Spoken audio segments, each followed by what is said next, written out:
Les amis, les billets pour le match du 7 septembre sont déjà en vente. C'est ce qui apparaît sur ce flyer de publicité, d'annonce venant sans doute donc des services de la FECAFOOT où nous pouvons voir les différents prix des différents billets d'entrée au stade. Quel stade?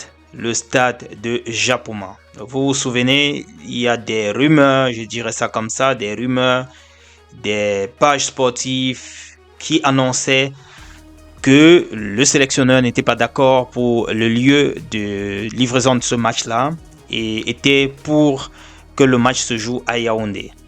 Cela peut se confirmer comme étant une déclaration vraie, étant donné que nous avons vu ce qui est sorti il y a cela quelques jours venant de l'interview du sélectionneur. Donc, on peut penser que c'était effectivement vrai cela, puisque je n'avais pas reçu de note officielle qui l'annonçait. Mais toujours est-il que sur ces flyers, on voit très bien noté Douala Stade Japoma à partir de 17h le 7 septembre prochain, c'est-à-dire samedi, Cameroun contre Namibie. C'est comptant pour la première journée de des éliminatoires de la CAN 2025. Vous voyez les différents billets, catégories, classique, confort, VIP, 2100 francs, 5200 et 50 500. Voilà les différents tarifs qui vont être appliqués pour ce match-là. Cependant, les amis, quelque chose m'intrigue. C'est que nous sommes à environ, 17 jours du match, voire même on pourra dire 16 jours, disons 17 jours du match, et nous n'avons toujours pas de liste des joueurs qui vont être convoqués.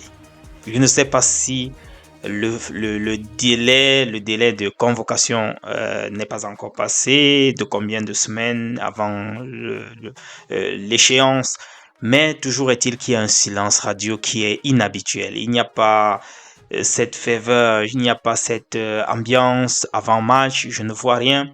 Tout ce qui est venu réchauffer les lieux, c'était dans cette interview de Marc Brice qui vient alors que nous, les acteurs, quand je dis les acteurs, nous les spectateurs, je voulais dire, qui aimons le football, attendions tout simplement la liste des présélectionnés pour cette rencontre. Mais là, nous n'avons toujours rien. Jusqu'à maintenant, on vend déjà les billets, mais on ne sait pas qui va jouer, qui va venir. Et voilà, je ne sais pas si c'est moi seul qui vois ça, les gars. J'aimerais savoir ce que vous pensez. N'est-ce pas déjà temps qu'on reçoive un communiqué allant dans ce sens pour convoquer les joueurs, pour présélectionner les joueurs? I don't know. On ne voit rien, rien ne bouge. La seule chose qu'on débat maintenant, c'est l'interview du sélectionneur. C'est vraiment dommage. Donc, les amis, jusqu'à ce que quelque chose ne change à la dernière minute, le match se jouera donc à Japoma. Les billets sont déjà en vente, comme vous voyez donc dans cette annonce-ci. Plusieurs pages sportives ont d'ailleurs commencé à parler de limogeage de Marc Brice.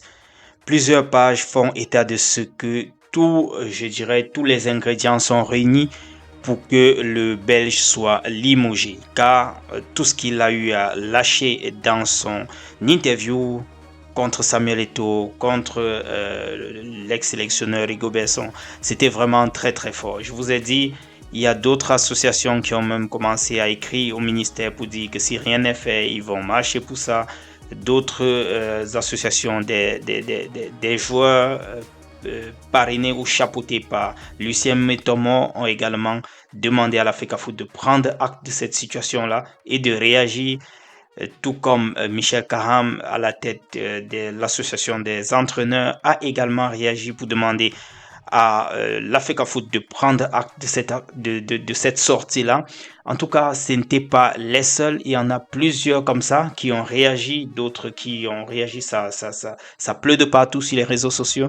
Et quand je vois maintenant, c'est les journaux comme ça qui commencent ils commencent à écrire en gros titres programmés pour être limogés. Ça commence toujours par des petites rumeurs comme ça et ça nous surprendrait pas qu'un de ces matins, cette affaire prenne une autre tournure. D'ailleurs, on se demande pourquoi le sélectionneur est toujours dans son pays alors qu'il avait dit qu'il devait vivre au Cameroun. C'était autant de choses. Je pense qu'il ne vit pas au Cameroun puisque selon certaines sources, cette interview a été donnée en Belgique. dans son pays. Donc, il n'est pas au Cameroun actuellement. Et depuis la dernière rencontre contre l'Angola, personne n'a eu vent de lui. Du moins, je ne l'ai pas aperçu quelque part lors d'une quelconque cérémonie ou dans something like this au niveau du Cameroun.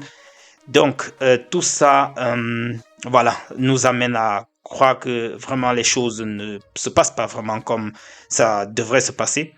En tout cas, c'était tout ce que j'avais à partager avec vous comme flash information. On va tout simplement être aux aguets s'il y a de l'évolution concernant ces différents topics. Je vous reviendrai dans tous les cas dans la prochaine publication, les amis. Restez scotchés et d'ici là, portez-vous très bien. Ciao.